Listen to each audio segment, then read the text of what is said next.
आप लोग देखते होंगे कि जब भी हमारे देश के पहले प्रधानमंत्री पंडित जवाहरलाल नेहरू की बात होती है, इनकी चर्चा होती है, तो इनका प्रेम प्रसंग, इनकी लव स्टोरी काफ़ी चर्चा में बनी रहती है।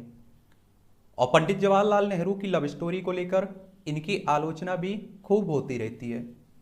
सबसे पहले आप लोग कुछ पिक्चर्स देख लीजिए। अपनी स्क्रीन पर आप लोग कुछ पिक्चर्स देख रहे होंगे और इन सभी पिक्चर्स में एक बात आप लोगों को कॉमन दिखाई दे रही होगी कि एक तरफ तो आप लोग अपने देश के पहले प्रधानमंत्री पंडित जवाहरलाल नेहरू को देख रहे होंगे, दूसरी तरफ आप लोग एक महिला को देख रहे होंगे और इस महिला का नाम था एडवीना माउंट बैटन, जो आप देखेंगे लॉर्ड माउंट बैटन की पत्नी थी, वाइफ थी। तो आज हम लोग पंडित जवाहरलाल नेहरू और एडवीना माउंटबेटन की लव स्टोरी के बारे में विस्तार से चर्चा करने वाले हैं। कितना सच कितना झूठ था इसमें, सब कुछ जानने वाले हैं। और हम लोग कई लोगों के जो आंकड़े दिए हैं, उन्होंने बायोग्राफी में जो बातें कही हैं, रिपोर्ट में जो बातें कही हैं, उन सब के बारे में भी हम लोग बात करेंगे, उल्लेख करेंगे और हम लोग तथ्यों पर बात करेंगे, हवा हवाई बातें नहीं करेंगे। एक बार पहले आप लोग नेहरू परिवार को देख लीजिए। ये आप देखिए, पंडित जवाहरलाल नेहरू के पिता का नाम मोतीलाल नेहरू, इनकी मां का नाम स्वरूप रानी नेहरू। पंडित जवाहरलाल नेहरू की शादी होती है कमला नेहरू से और पंडित जवाहरलाल नेहरू और कमला नेहरू की बेटी का नाम था इंदिरा गांधी। इंदिरा गांधी की शादी होती है फिरोज गांधी से और आप सभी जानते हैं कि इंदिरा गांधी फिरोज गांधी के दो बच्चे होते हैं, एक राजीव गांधी, दूसरे संजय गांधी। राजीव गांधी की शादी होती है सोनिया गांधी से और संजय गांधी की शादी होती है मेनका गांधी से। राजीव गांधी सोनिया गांधी के बच्चों के नाम राहुल गांधी और प्रियंका गांधी और संजय गांधी और मेनका गांधी के बच्चे का नाम वरुण गांधी। तो ये आप देखिए नेहरू गांधी परिवार आपको दिखाई दे रहा है और देश की राजनीति में इस परिवार की बातें भी खूब होती रहती हैं। अब हम लोग चलते हैं नेहरू और एडवीना पर। तो कहते हैं कि भारत आने के बाद लॉर्ड माउंटबेटन ने जब गवर्नमेंट हाउस में पहली गार्डन पार्टी दी तो ये लोग ये देखकर दंग रह गए कि जवाहरलाल नेहरू एडवीना के कदमों पर जमीन पर बैठकर डांस शो का आनंद उठा रहे थे। तो आप समझ सकते हैं कि यहीं से चर्चा शुरू होती है पंडित जवाहरलाल नेहरू और एडवीना की लव स्टोरी की। हालांकि कुर्सियों की कमी पड़ जाने की वजह से भारत के भावी प्रधानमंत्री ने ऐसा किया था, लेकिन लोगों की नजरों से छिप नहीं सका कि आखिर नेहरू एडवीना के ही पैरों के पास क्यों बैठे हैं। और आगे पार्टी के तुरंत बाद एडवीना अपनी बेटी पामेला के साथ नेहरू के घर गई और दिलचस्प बात यह भी है कि इस बार लॉर्ड माउंटबेटन उनके साथ नहीं थे, उनके पति उनके साथ नहीं थे। और जो पामेला की बात हो रही है ना, ये आप देखिए लॉर्ड माउंटबेटन और एडवीना माउंटबेटन की बेटी का नाम है, क्योंकि ये नाम भी काफी आगे चर्चा में रहेगा। वैसे तो लॉर्ड वेवेल के जमाने से ही नेहरू गवर्नमेंट हाउस के स्विमिंग पूल में तैरने जाया करते थे, लेकिन तब कोई इस बारे में बात नहीं करता था। लेकिन जब एडवीना माउंटबेटन भी इस स्विमिंग पूल में नेहरू के साथ तैरती हुई देखी जाने लगी तो लोगों ने इन दोनों के संबंधों के बारे में बातें करनी शुरू कर दी। कहने का मतलब है कि स्विमिंग पूल में नेहरू और एडवीना माउंटबेटन को तैरते हुए देखा लोगों ने, तो यहां से इनके संबंधों में के बारे में बात होनी शुरू होती है। सलमान रुश्दी के चाचा शाहिद हमीद ने कहा है कि 31 मार्च 1947 को अपनी डायरी में इन्होंने लिखा है कि माउंटबेटन दंपत्ति के भारत पहुंचने के 10 दिनों के भीतर ही एडवीना और नेहरू की नजदीकियों पर भौरे उठना शुरू हो गए थे, क्योंकि कहते हैं कि नेहरू बड़े आकर्षक व्यक्ति थे, मनमोहक थे, इनका रहन सहन पहनावा बड़ा आप देखिए पश्चिमी भी था, ऐसा भी कहा जाता है। रेड क्रॉस के एक समारोह में खींची गई तस्वीर में यह साफ कैद हुआ कि किस तरह एडवीना नेहरू को प्यार से निहार रही थी, यानी कि प्यार से देख रही थी। कद्दावर कांग्रेस नेता अबुल कलाम आजाद की आंखों से भी ये बात छिप नहीं सकी। उन्होंने अपनी किताब इंडिया विंस फ्रीडम में लिखा कि नेहरू माउंटबेटन से तो मुतासिर हैं ही, लेकिन उससे कहीं ज्यादा वो लेडी माउंटबेटन से मुतासिर हैं, यानी कि लॉर्ड माउंटबेटन से तो परिचित हैं ही, लेकिन उनसे ज्यादा उनकी पत्नी एडवीना माउंटबेटन से मुतासिर हैं। अब आप देखिए इनकी बेटी क्या कहती हैं एडवीना माउंटबेटन की। पामेला हिक्स भी मुरीद हुई नेहरू की नेहरू की आकर्षक शख्सियत का असर न सिर्फ माउंटबेटन दंपति पर पड़ा, बल्कि उनकी जो बेटी थी, जिनकी उम्र 17 साल की थी, इनकी बेटी का नाम था पामेला हिक्स, भी नेहरू से, पंडित जवाहरलाल नेहरू से बहुत प्रभावित हुई थी। और अपनी किताब में पामेला लिखती हैं कि डॉटर ऑफ एम्पायर में पामेला लिखती हैं कि जब नेहरू ने पहली बार मुझसे हाथ मिलाया, मैं तभी से उनकी आवाज़, कपड़े पहनने के तरीके, सफ़ेद शेरवानी, उनके बटन हॉल में लगे लाल गुलाब और उनकी गर्मजोशी की मुरीद हो गई थी। कौन? एडविना माउंटबेटन की बेटी। एक बार बीबीसी से बात करते हुए पामेला ने बताया था कि इनकी माँ और पंडित जी एक दूसरे को बहुत प्यार करते थे। पुराना मुहावरा सोलमेट उन पर पूरी तरह लागू होता था। इनके पिता बहुमुखी थे और जबकि इनकी माँ अपने आप में ही रहना पसंद करती थी। कौन? किसकी? पामेला की। और वो बहुत लंबे समय तक विवाहित रहे और एक दूसरे के बहुत नज़दीक साथी भी थे, लेकिन इसके बावजूद इनकी माँ अकेलेपन की शिकार थी। तभी उनकी मुलाकात एक ऐसे शख्स से हुई जो संवेदनशील, आकर्षक, सुसंस्कृत, बेहद मनमोहक था। शायद यही वजह है कि वो उनके प्यार में डूब गए। कौन? एडविना माउंटबेटन नेहरू के प्यार में डूब गई। अब एडविना का हाथ पकड़ने से परहेज नहीं करते थे नेहरू। इस बीच भारत में राजनीतिक उथल पुथल के बावजूद लोगों की नजरें एडविना और नेहरू पर थीं, और कहते हैं कि नेहरू के जीवनीकार स्टैनली बॉलफर्ड अपनी किताब नेहरू आ ट्रस्ट विद डेस्टिनी में लिखते हैं कि इन्होंने एक बार नेहरू और एडविना को ललित कला अकादमी के उद्घाटन समारोह में देखा और ये देखकर आश्चर्य हुआ कि नेहरू को सबके सामने एडविना को छूने, उनका हाथ पकड़ने और उनके कान में फुसफुसाने से कोई परहेज नहीं था। और ये पिक्चर भी आप लोगों ने देखा भी होगा, देख लीजिए।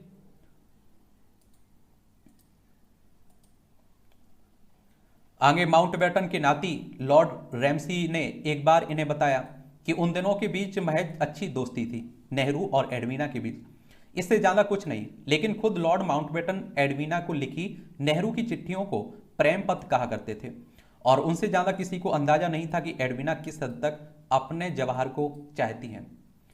और रूसी मोदी ने देखा था नेहरू को एडविना को अपनी बाहों में भरते। नेहरू की एक और जीवनी लिखने वाले एमजे अकबर बताते हैं कि इस बारे में उन्हें सबसे सशक्त प्रमाण टाटा स्टील के मुख्य कार्यकारी अधिकारी रह चुके रूसी मोदी ने दिया था। इन्होंने क्या दिया था? अकबर अपनी किताब Nehru the making of India में लिखते हैं कि 1949 से 1952 के बीच रूसी के पिता सर हौमी मोदी उत्तर प्रदेश के राज्यपाल हुआ करते थे। नेहरू नैनीताल आए हुए थे और राज्यपाल मोदी के साथ ठहरे हुए थे। जब रात के 8 बजे तो सर मोदी ने अपने बेटे से कहा कि वो नेहरू के शयन कक्ष में जाकर उन्हें बताएं कि मेज पर खाना लग चुका है और सबको आपका इंतजार है। और कहते हैं कि जब रूसी मोदी ने नेहरू के शयन कक्ष का दरवाजा खोला तो उन्होंने देखा कि नेहरू ने एडविना को अपनी बाहों में भरा हुआ था और नेहरू की आंखें मोदी से मिली और उन्होंने अजीब सा मुंह बनाया और कहते हैं कि मोदी ने झटपट दरवाजा बंद कर दिया। रूसी मोदी की बात हो रही है और बाहर आ गए। थोड़ी देर बाद कहते हैं कि नेहरू खाने की मेज पर पहुंचे और उनके पीछे पीछे एडविना भी वहां पहुंच गई। ये दोनों के बीच पैदा हुई चिंगारी। तो आखिर ऐसा क्या हुआ बात थी कि नेहरू और एडविना एक दूसरे की तरफ आकर्षित हुए। खासतौर से ये देखते हैं कि भारत उन दिनों राजनीतिक झंझावत से गुजर रहा था, क्योंकि 15 अगस्त 1947 को आपको आज़ादी मिली थी हम लोगों को। तो एडविना माउंटबेटन की बेटी कहती हैं, इनका नाम पामेला हिक्स, कहती हैं कि नेहरू बहुत ही अच्छी बातचीत करने वाले विद्वान और करिश्माई शख्स थे और नेहरू की पत्नी बहुत पहले मर चुकी थी, क्योंकि नेहरू की पत्नी की डेथ बहुत पहले हो चुकी थी। उनकी बेटी इंदिरा शादीशुदा थी, उनके 2 बच्चे थे और वो इन दिनों दिल्ली से बाहर रहती थी। नेहरू ने अपनी बहन विजय लक्ष्मी पंडित को राजदूत के रूप में मॉस्को भेज रखा था। तभी उनकी मुलाकात एक बहुत ही आकर्षक महिला से होती है। दोनों के बीच एक तरह की चिंगारी पैदा होती है और दोनों एक दूसरे के प्यार में डूब जाते हैं। ये महिला कौन है? Edwina Mountbatten. माउंटबेटन को बुरा नहीं लगा था एडविना का नेहरू से नजदीकी बढ़ाना। अब सवाल उठता है कि इन अतरंग संबंधों को एडविना के पति लॉर्ड माउंटबेटन ने किस तरह से लिया। तो आप देखिए, नेहरू और एडविना के बीच गहरे भावनात्मक संबंधों को देखते हुए माउंटबेटन, उनकी बेटी पामेला, दोनों ने जानबूझकर एक दूसरे के साथ समय बिताने का मौका दिया। किसे? नेहरू को और एडविना को। एंड्रयू लोनी हाल ही में प्रकाशित किताब the Mountbattens their lives and lovers में लिखते हैं कि एडविना और माउंटबेटन दोनों शादी के बाद प्रेमी रहे हैं। और एफबीआई की हाल ही में डिक्लासिफाई की गई फाइलों में बताया गया कि माउंटबेटन समलैंगिक थे। जो माउंटबेटन थे ये समलैंगिक थे। 1947 तक आते आते दोनों एडविना उनके बीच आकर्षण उतार पर था, लेकिन वो उनका इस्तेमाल ये जानने के लिए कर रहे थे कि भारतीय नेता उनके प्रस्ताव के बारे में क्या सोच रहे हैं। और पामेला हिक्स भी अपनी किताब डॉटर ऑफ एम्पायर में लिखती हैं कि हाल के महीनों में जब इनके पिता और इनकी मां को गुड नाइट करने जाते तो उन्हें उनके आरोपों का सामना करना पड़ता। वो उन्हें समझते नहीं हैं, वो उनकी अनदेखी कर रहे हैं, उनका व्यवहार बहुत रूखा है, वो उनका ख्याल नहीं रख रहे हैं, वगैरह वगैरह। कौन? एडविना माउंटबेटन अपने पति लॉर्ड माउंटबेटन से इस तरह की शिकायतें करती थी, गुस्सा करती थी। वो उनसे माफी जरूर मांगते थे लॉर्ड माउंटबेटन, बिना ये जाने हुए कि उनसे गलती कहाँ हुई है। लेकिन नेहरू के साथ कुछ दिन पहाड़ में बिताने के बाद इनकी माँ यानी कि एडविना माउंटबेटन की तरफ से आने वाले ताने बंद हो गए थे। अब इनके पिता लॉर्ड माउंटबेटन ऊपर जाते तो वो इनकी माँ को पॉकेट एटलस देखते हुए पाते और वो उन पर मुस्कुराती और चहककर अपने डी की डार्लिंग को गुड नाइट कहती थी। लॉर्ड माउंटबेटन को नेहरू को दी अपने पत्री की बेशकीमती अंगूठी। आखिर वो घड़ी भी आ गई जब एडविना और नेहरू ने एक दूसरे से विदा ली। भारतीय मंत्रिमंडल ने उनके सम्मान में विदाई भोज दिया और बीबीसी ने पामेला हिक्स से पूछा कि उनकी मां के लिए नेहरू से विदा लेना कितना तकलीफदेह था, क्योंकि दो लवर बिछड़ रहे थे। पामेला हिक्स का जवाब था कि उनके लिए ये दिल तोड़ने जैसा था। जाने से पहले उन्होंने अपने एक बहुत सुंदर और कीमती पत्री की अंगूठी निकाली और उसे उन्होंने नेहरू की बेटी इंदिरा को दिया। हालांकि नेहरू एक अमीर परिवार से आते थे, लेकिन उन्होंने अपना सब कुछ देश को दान कर दिया था। कहते हैं कि एडविना ने इंदिरा से कहा कि वो ये अंगूठी नेहरू को इसलिए नहीं दे रही हैं क्योंकि उन्हें पता है कि वो इसे नहीं लेंगे। अगर कभी भी उन्हें पैसे की जरूरत पड़े तो तुम इस अंगूठी को बेच देना। और आम की पेटी और आत्मकथा हिक्स आगे बताती हैं कि अगली सुबह जब नेहरू गवर्नमेंट हाउस पहुंचे तो उन दोनों ने उपहारों का आदान प्रदान किया। एडविना ने उन्हें 18वीं सदी का सोने का बना एक फ्रेंच डिब्बा दिया। नेहरू उनके लिए एक पुराना सिक्का, पके आमों का एक क्रेट और अपनी आत्मकथा की एक पिती लाए थे। और जब एडविना जहाज में बैठी तो वो अपने आंसुओं को नहीं रोक पाई और उन्होंने गले से सेंट क्रिस्टोफर का एक क्रिस्टल निकाला और हमने पी से कहा कि आप जहाज से नीचे उतरें और इसे किसी ऐसे शख्स को दीजिए जो इसे नेहरू तक पहुंचा दे। जहाज की लंबी यात्रा के दौरान इनकी मां ने एक शब्द भी नहीं कहा। तो ये जुदाई के दुख कह सकते हैं आप लोग। लंदन में मुलाकातें, लेकिन इसके बाद भी नेहरू और एडविना की मुलाकातों का सिलसिला जारी रहा। नेहरू जब भी राष्ट्रमंडल शिखर सम्मेलन में भाग लेने लंदन जाते, एडविना के साथ कुछ दिन जरूर बिताते। और यहाँ भी आप देखते हैं कि नेहरू पर यह आरोप लगता रहता है कि स्पेशल ये एडविना से मिलने जाते थे लंदन। उन दिनों लंदन में भारतीय उच्चायुक्त में काम करने वाली खुशबंत सिंह ने अपनी आत्मकथा ट्रूथ, लव एंड लिटिल मिलिस में लिखा कि नेहरू के विमान ने जब हेथ्रो के रनवे को छुआ तो काफी रात हो चुकी थी। अगली सुबह जब मैं दफ्तर पहुंचा तो मेरी मेज पर कृष्ण मेनन का नोट रखा हुआ था कि मैं उनसे तुरंत मिलूं। और कहते हैं कि मेरी मेज पर ही द डेली हेरल्ड अखबार पड़ा हुआ था और जिसके पहले पन्ने पर ही नेहरू और लेडी माउंटबेटन की तस्वीर छपी थी, जिसमें वो अपना नाइट गाउन पहने हुए नेहरू के लिए अपने घर का दरवाजा खोल रही थी और उसके नीचे कैप्शन था लेडी माउंटबेटन मिडनाइट विजिटर। और खबर में यह भी लिखा था कि लॉर्ड माउंटबेटन इस समय लंदन में नहीं है। जब मैं मेनन के पास पहुंचा तो वो मुझ पर दहाड़े, तुमने आज का हेरल्ड देखा? प्रधानमंत्री तुमसे बहुत नाराज हैं। मैंने कहा मेरा इससे कोई लेना देना नहीं है। मुझे क्या पता कि पंडित जी हवाई अड्डे से अपने होटल जाने के बजाय माउंटबेटन के घर जा पहुंचेंगे। आगे आप देखिए, सोहो के रेस्तरां में एडविना की दावत। इसी तरह की एक घटना तब हुई जब एक बार नेहरू ने एडविना को सोहो के एक ग्रीक रेस्टोरेंट में रात के खाने पर बुलाया। खुशबंत सिंह लिखते हैं कि रेस्टोरेंट के मालिक ने उन दोनों को पहचान लिया और अपने रेस्टोरेंट का प्रचार करने के उद्देश्य से प्रेस को फोन कर दिया। अगले दिन के अखबारों में दोनों की अगल बगल बैठी हुई तस्वीर छपी। मैं समझ गया कि मेरी फिर सामत आने वाली है। एक खुशबंत सिंह लिखते हैं, मेरी मेज पर फिर मेनन का नोट रखा हुआ था। प्रधानमंत्री मुझसे तुरंत मिलना चाहते हैं। मैंने केलारी जेस होटल पहुंचकर प्रधानमंत्री के कमरे के दरवाजे पर नॉक किया और नेहरू ने मुझे देखकर पूछा आपकी तारीफ।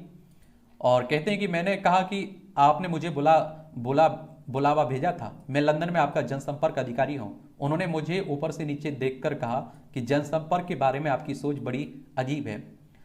अब नेहरू के प्रेम पत्र की भी बात होने लगती है यहाँ। तो कहते हैं कि 1960 में जब एडविना माउंटबेटन का बोर्नियो में निधन हुआ तो उनके बिस्तर के आसपास नेहरू के कई प्रेम पत्र पाए गए। बाद में ये सारे पत्र लॉर्ड माउंटबेटन के पास पहुंचाए गए थे। पामेला हिक्स बताती हैं कि अपनी वसीयत में भी इनकी मां ने नेहरू के लिखे सारे खत इनके पिता के लिए छोड़े थे। एक पूरा सूटकेस इन खतों से लबाब भरा हुआ था और उन दिनों ब्रॉडलैंड्स में इनके पिता के साथ रह रही थी उनकी माँ। एक दिन उन्होंने इनसे कहा, क्या तुम इन खतों को मेरे लिए पढ़ सकती हो? और हालांकि मैं समझता हूं कि 99.9% इन खतों में ऐसा कुछ नहीं निकलेगा जिससे मुझे तकलीफ पहुंचे। अब आप देखिए, इतना प्रेम गहरा था। हाथ से लिखे खत। पामेला आगे बताती है कि कुछ दिनों तक मैं ऐसा करने की हिम्मत नहीं जुटा पाई, लेकिन कुछ दिनों के बाद मैंने उन खतों को पढ़ा। वो गजब के थे। वो असल में भारत को बनाने की एक डायरी थी। उन खतों की शुरुआत हमेशा एक वाक्य से होती थी, वो मेरी माँ को कितना मिस कर रहे हैं और वो उनके लिए बहुत खास हैं। नेहरू एडविना के लिए, समझ रहे हैं? खत का अंत भी वो एक निहायत निजी टिप्पणी से करते थे। उनमें कुछ भी शारीरिक नहीं था। ये सारे खत सुबह 2 बजे से 4 बजे के बीच लिखे गए थे। इन सभी को नेहरू ने अपने हाथ से लिखा था। ये आप देखिए, मैक्स फैक्टर लिपस्टिक की फरमाइश नेहरू और एडविना की नज़दीकी इस हद तक थी कि वो नेहरू ने बिना किसी संकोच के उपहार की मांग कर सकती थी। और पामेला हिक्स बताती हैं कि शायद 1948 या 1949 के क्रिसमस के दिनों की बात है कि नेहरू कनाडा की सरकारी यात्रा पर जा रहे थे। उन दिनों इंग्लैंड में अभी भी राशनिंग जारी थी। इनकी मां मैक्स फैक्टर लिपस्टिक लगाती थी। उन्होंने नेहरू को लिखा कि क्या आप कनाडा से इनके लिए मैक्स फैक्टर लिपस्टिक ला सकते हैं? एडविना लिख रही हैं। और इसमें कुछ भी अजूबा नहीं लगा, लेकिन अगर भारत में लोगों को इसका पता चलता कि एक पूर्व वायसराय की पत्नी ने प्रधानमंत्री से एक लिपस्टिक लाने के लिए कहा तो वहां बात का पतंगड़ या बतंगड़ बन जाता। या आप देखिए, जिस्मानी संबंधों से इंकार की बात होती रहती है। या आप देखिए, सवाल उठता है कि नेहरू और एडविना के बीच प्रेम संबंध प्लेटोनिक थे या फिर शारीरिक थे। माउंटबेटन की बेटी पामेला हिक्स सिरे से शारीरिक संबंधों को खारिज करती हैं और पामेला कहती हैं कि आजकल हर चीज सेक्स तक संकुचित हो गई है। आज की पीढ़ी के लिए ये बात बहुत अजीब लग सकती है कि कोई किसी से बिना सेक्स की इतनी गहराई से जुड़ सकता है। पुराने जमाने में ये अक्सर होता था। सही बात है कि इनकी माँ और नेहरू को अकेले में मिलने का बहुत कम मौका मिला। वो हमेशा लोगों से घिरे रहते थे और नेहरू को सेक्स से परहेज नहीं। लेकिन स्वतंत्र पार्टी के नेता मीनू मसानी के बेटे और इंदिरा गांधी की जीवनी लिखने वाले जरीर मसानी ऐसा नहीं मानते हैं। एनडीयू लोनी को दिए गए इंटरव्यू में वो कहते हैं कि इनके माता पिता नेहरू को बहुत अच्छी तरह से जानते थे। नेहरू को सेक्स से परहेज नहीं था और ये जानता हूं कि वो एक दूसरे को रोमानी पत्र लिखा करते थे। 50 के दशक में वो जब भी लंदन जाते उनके साथ रात बिताया करते थे। हालांकि उनकी ये हरकत भारतीय विदेश सेवा के अधिकारी को पसंद नहीं आती थी और उनमें से एक मेरे चाचा थे जो बाद में भारत के विदेश सचिव बने। मुझे ऐसा नहीं लगता कि नेहरू एडविना के साथ नहीं सोए होंगे। अब आप देखिए, विक्टोरियन नैतिकता से एडविना का नाता नहीं।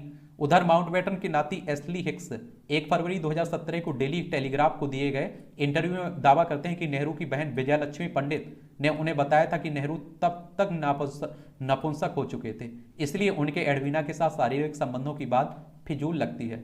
लेकिन लब तो था, ये तो पक्का हो गया। The Mountbattens their lives and loves की समीक्षा करने वाले जामिया मिलिया इस्लामिया के एसोसिएट प्रोफेसर शेख मुजीबुर रहमान बताते हैं कि अगर आप दोनों के खतों की भाषा, उपहार और फोटोग्राफ्स को देखें तो हमें पता चलता है कि ये संबंध रोमांटिक था। दोनों ने कभी स्वीकार नहीं किया दोनों के बीच कोई शारीरिक संबंध था और मेरा मानना है कि दोनों के बीच संबंध रोमांस से आगे बढ़ चुका था और उनके शारीरिक संबंध स्थापित करने की संभावना कहीं अधिक थी।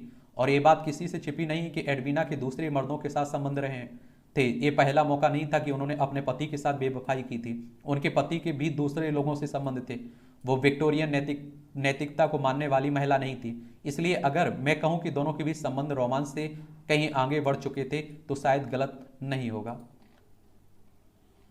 तो इस तरह से आप देखेंगे कि जवाहरलाल नेहरू एडविना माउंटबेटन की लव स्टोरी की पूरी कहानी है।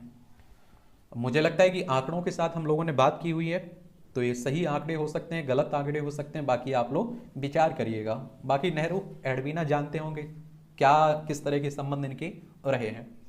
ये आप देखिए सबसे ज़्यादा चर्चा होती रहती है ना इन लव स्टोरियों की, तो इसके बारे में बात करना जरूरी भी था। आप लोगों के सवाल भी आ रहे थे। और किसी लव स्टोरी के बारे में बात करनी है, किसी और के बारे में बात करनी हो तो आप लोग नीचे बता सकते हैं।